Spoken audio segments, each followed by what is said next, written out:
দর্শক আসসালামু আলাইকুম। প্রজ্ঞাপন জারি, সর্বনিম্ন বেসিক ১৬,৯০০ টাকা বৃদ্ধি। বাজেট নিয়ে তারেকের নির্দেশে ১০০% পেনশন সুবিধা। অর্থমন্ত্রী আমির খসরু গুরুত্বপূর্ণ সিদ্ধান্তের কথা জানালেন। সর্বনিম্ন বেসিক ১৬,৯০০ টাকা বৃদ্ধির লক্ষ্যে তারেক রহমান নতুন সুখবর দিলেন। এ বিষয়ে বিস্তারিত আলোচনা করার শুরুতে চ্যানেলটি সাবস্ক্রাইব করুন। শেষ পর্যন্ত তারেক রহমান সরকারি চাকরিজীবীদের বেতন প্রদানের জন্য নতুন অর্থবছরে ১,৬০,০০০ কোটি টাকা বাজেট সংশোধন করলেন। এই বাজেট সংশোধন করার মাধ্যমে দীর্ঘ প্রত্যাশিত নবম জাতীয় বেতন স্কেল বাংলাদেশের অর্থনৈতিক উন্নয়নের নতুন সিদ্ধান্ত হয়ে দাঁড়িয়েছে। শুধুমাত্র বেতন বৃদ্ধি না করে বিভিন্ন ভাতা সংযোজনের জন্য আজ বৈঠকে আলোচনা করেন তারেক রহমান। তিনি বলেন, আমরা ইতিমধ্যে জোরালো পদক্ষেপ নিয়েছি। আমাদের পদক্ষেপগুলো অত্যন্ত ইতিবাচক থাকায় সরকারি চাকরিজীবীদের ভাগ্য পরিবর্তন করতে সক্ষম। কেননা প্রতিটি সেক্টরে সরকারি কর্মচারীরা কম বেশি বৈষম্যের শিকার। তাই এখন যদি আমরা তাদের বৈষম্যগুলো নিরসন না করি, তাহলে কর্মচারীরা অর্থনৈতিকভাবে প্রবল ক্ষতির সম্মুখীন হবেন, যার ফলে আর্থিক সক্ষমতা বৃদ্ধি করতে পরিকল্পনা উপদেষ্টার সঙ্গে প্রধানমন্ত্রী তারেক রহমান ও পে কমিশনের চেয়ারম্যান বৈঠক করেছেন।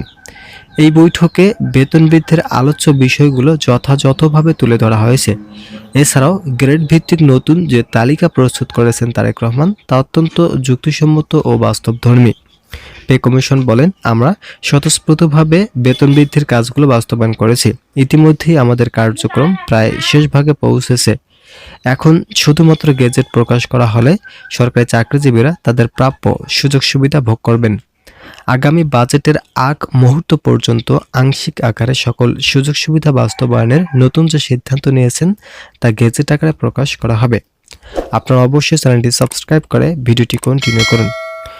সরকারি চাকরিজীবীদের সকল দাবি ফিরিয়ে দেওয়ার লক্ষ্যে আমলাতান্ত্রিক যত জটিলতা ছিল সকল জটিলতা দূর করা হয়েছে। তারেক রহমানের সিদ্ধান্ত মোতাবেক কর্মচারীদের সকল অগ্রাধিকার নিশ্চিত ও সচিবালয়ের জরুরি বৈঠকে চূড়ান্ত সিদ্ধান্ত এসেছে। যেহেতু সরকারি চাকরিজীবীরা পেনশন সুবিধা বৃদ্ধির জন্য তৎপরতা চালিয়ে যাচ্ছেন, তাই সরকারের পক্ষ থেকে অবসর সুবিধা শতভাগ পর্যন্ত বৃদ্ধির নতুন সিদ্ধান্ত গ্রহণ করা হয়েছে। আগামী বাজেটের আগেই বেতন বৃদ্ধির সুপারিশকে অত্যন্ত গুরুত্বপূর্ণ বলে মন্তব্য করেন অর্থনীতিবিদরা।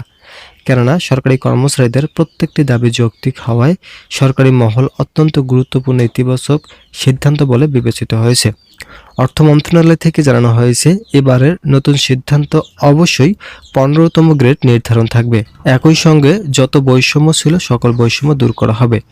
দীর্ঘ 11 বছর থেকে সরকারি কর্মচারীরা যে ধরনের বৈষম্যের শিকার হয়ে আছেন, তাদের মাঝে যাতে আর নতুন কোনো বৈষম্য উঠে না আসে, সেই বিষয়গুলো নিয়ে কাজ শুরু করেছেন তারেক রহমান। একই সঙ্গে বাড়ি ভাড়া, চিকিৎসা ভাতা ও শিক্ষা ভাতা সহ অন্যান্য ভাতা সংযোজনের গুরুত্বপূর্ণ সিদ্ধান্ত নেওয়া হয়েছে। প্রধানমন্ত্রী বলেন, আমাদের সিদ্ধান্তগুলো বাংলাদেশের সরকারি চাকরিজীবীদের ভাগ্য পরিবর্তন করবে। কেননা ইতিপূর্বে যত বেতন স্কেল বাস্তবায়ন হয়েছিল সকল পে স্কেল থেকেই আমাদের নবম জাতীয় বেতন স্কেল হবে অত্যন্ত সহায়কপূর্ণ।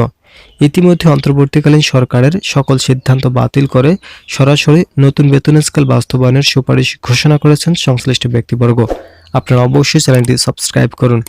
তারেক রহমান বলেন, সর্বনিম্ন বেসিক ১৬,৯০০ টাকা নির্ধারণ করা কোনোভাবেই নেতিবাচক পদক্ষেপ বয়ে আনবে না। আমরা অবশ্যই সকল কার্যক্রম পর্যালোচনা কমিটির সঙ্গে বৈঠক করার মাধ্যমে ইতিবাচক সিদ্ধান্তে পৌঁছাতে সক্ষম হয়েছি। আমাদের সিদ্ধান্তগুলো এমনভাবে নেওয়া হয়েছে যা একটি পরিবারের ৬ সদস্যের আর্থিক সক্ষমতা বৃদ্ধি করতে সক্ষম।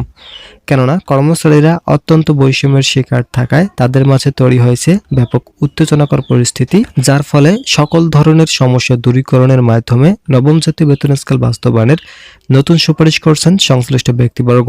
পে কমিশন বলেন, বাংলাদেশের সরকারি কর্মচারীরা তাদের দাবিগুলোকে যথাযথভাবে উপস্থাপন করেছেন। আশা করা যাচ্ছে সকল কিছু ধারাবাহিকভাবে যৌক্তিক আকারে বাস্তবায়ন হবে। নাম অপ্রকাশিত রাখা শর্তে একজন ঊর্ধ্বতন কর্মকর্তা বলেন, বেতন বৃদ্ধি করতে হলে যে ধরনের পদক্ষেপগুলো নেওয়া প্রয়োজন ইতিমধ্যে সকল পদক্ষেপ প্রায় শেষ ভাগে পৌঁছেছে। এখন শুধুমাত্র গেজেট প্রকাশ করার মাধ্যমে চাকরিজীবীদের আর্থিক গতি ফিরিয়ে আনাই হবে নবনির্বাচিত সরকার প্রথম এবং প্রধান দায়িত্ব।